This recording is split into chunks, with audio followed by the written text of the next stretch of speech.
When the Son of Man returns, will he find faith on earth?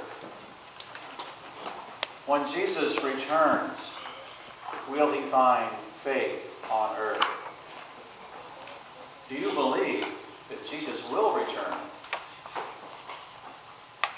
You know, if I knew that Jesus was returning in, say, 7 days, I would be getting my life in order real fast.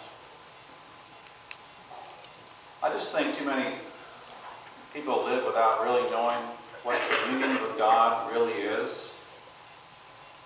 I think we are experiencing a spiritual battle in which we can't win unless we acknowledge the enemy. Last Sunday, Pope Francis consecrated the world to the Sacred Heart of Mary on the 96th anniversary of Mary's appearance at Fatima. That's what we really need. What a tool for us. What a help for our spiritual battle here on earth. To know that the Pope has consecrated the world for a holy purpose. And we know the world was formed, created for a holy purpose, just as we were all created for a holy purpose. And now the Pope has consecrated the world. What a defense that is for our spiritual battle. I think we have to get in the battle. When Jesus returns, will he find faith on earth?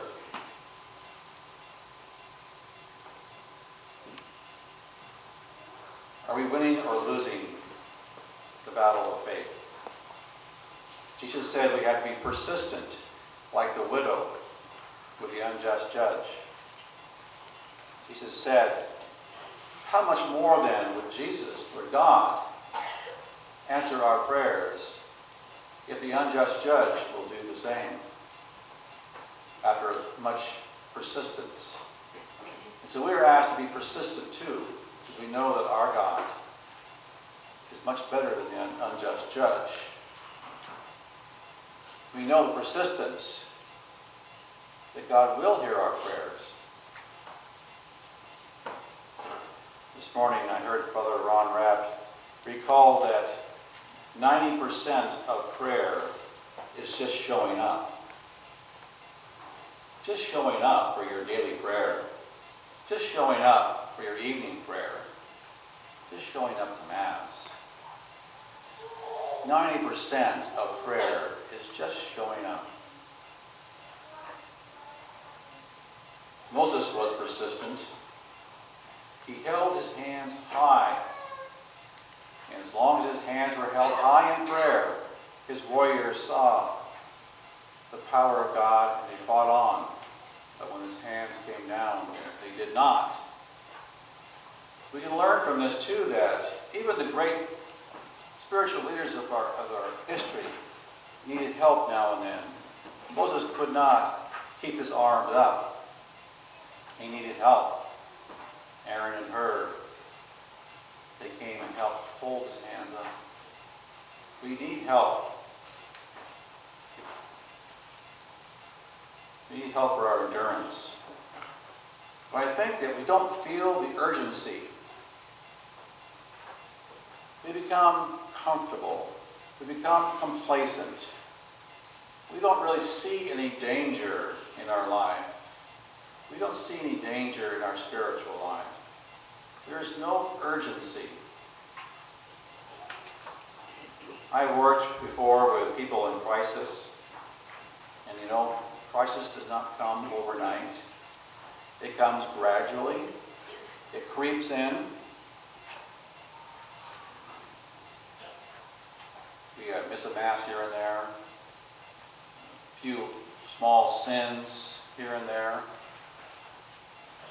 You know, sin separates us from God. Pretty soon we find ourselves very gradually moving away from God. It's not overnight. And when we don't see the urgency because it's so gradual, then we have to find ourselves back to God again. We're in crisis. And we have to get back. How do you get back? You need help. Like Moses and like the widow, we build endurance. We are persistent. You feel like you might be getting lax and comfortable. Comfort becomes your vulnerability. You got to be diligent, praying every day, reading scripture every day.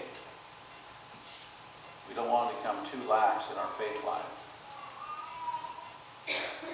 I know that once a month I go to my spiritual director because my spiritual life goes off course. I need to do a course correction now and then for my spiritual life. So once a month I do seek out that help from my spiritual director. I need to build my faith defense system. This requires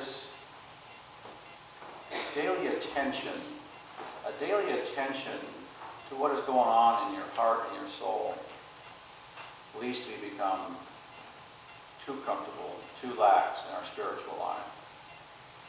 You hit it every day, consistently, on a routine basis. When Jesus returns, we find faith on earth. Paul told Timothy, all Scripture is inspired by God and is useful for teaching, refutation, for correction, and for training in righteousness, so that one who belongs to God may be competent, equipped for every good work.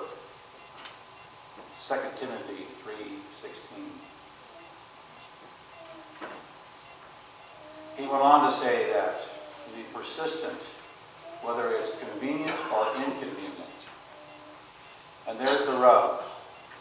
All too often, in our comfort and our lax spiritual life, it's not too convenient sometimes to take the time to pick up the Bible. It's not very convenient to take 5 minutes for a prayer. It's not very convenient to come to Mass one day. I can do it next week. Become lulled into a false sense of security, and we move further and further from God when we let that happen. We use Scripture for correction. Who is God? What is going on? Do we know the spiritual battle? Do we know that family values are eroded? Do we know a lack of respect for children and elders? We know there's a lack of respect for the poor and immigrants. And the real danger when we get tired of waiting for an answer from God, we tend to do it ourselves based on our own intellect. Take it on ourselves without God's help. If we're not persistent in prayer, we don't think the prayer answers are coming fast enough. We're not persistent. And then we take it in our own hands. It's a real danger when we act without the will of God on our side. 96 years ago, at Fatima, Mary gave us battle instructions to pray and to listen to Jesus. Jesus says, God will help those who call out persistently. When Jesus returns, will he find faith on earth?